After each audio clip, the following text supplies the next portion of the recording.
Comte de Champagne, 1988. Ooh, nice. So Comte de Champagne, 1988.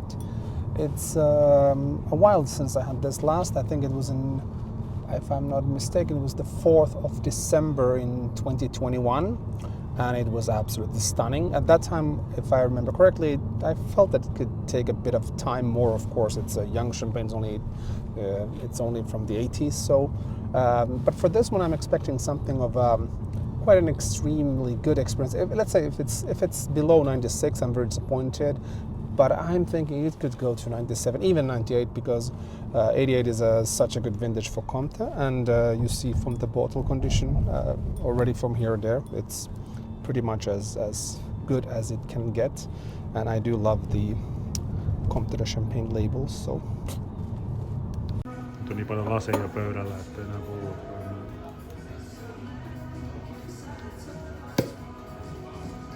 Ooh, nice.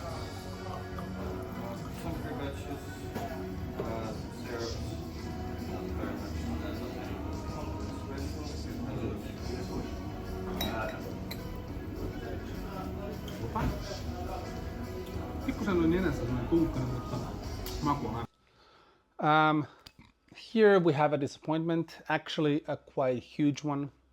The bottle's condition, I was expecting it to be 5 minus from the color, from everything.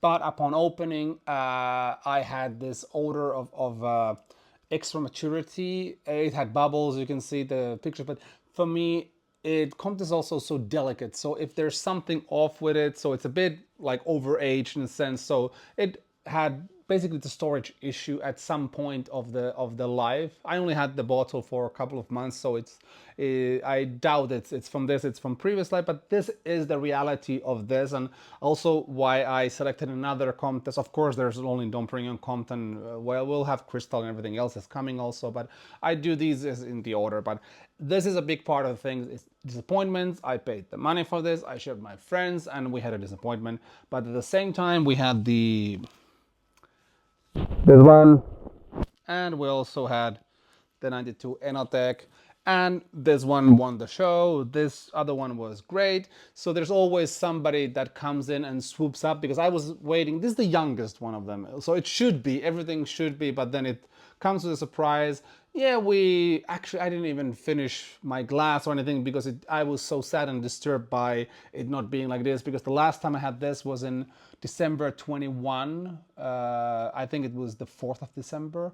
And it was absolutely astonishing. At the same time, I was like, please, could we just age this for 20 years more to have like more of the power to integrate and focus and all of that. It was like, oh, it was something insane. But this one, disappointing. I don't even want to give ratings, because I think I would go somewhere in the low 90s or 80s. And this is actually an interesting fact, because when somebody, a critic or somebody, they would taste this, if they would have tasted this bottle, they would give the points, they would not give an explanation or mention the bottle condition, because for me the bottle condition was a 3.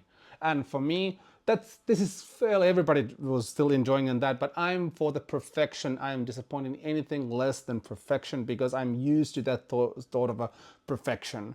And yeah, it's sad, and it's more of disappointments, but yeah, somebody got to do it. So disappointments are the thing. So if they would like, doesn't mean that don't drink Comte 88. It means I always drink Comte 88.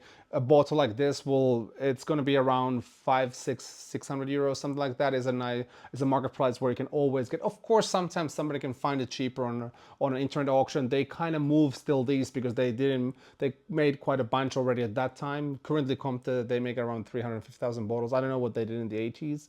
But it was still a good amount, and it's a good price quality when you have a good bottle, and especially if you split that with a couple of friends, it's going to be great. But back to the point, like if somebody would have had this and then said that, okay, gave it like 89 points and say it's bad, but it's not. It was just that individual bottle. And when you hunt old wines, rare wines, every bottle is an individual.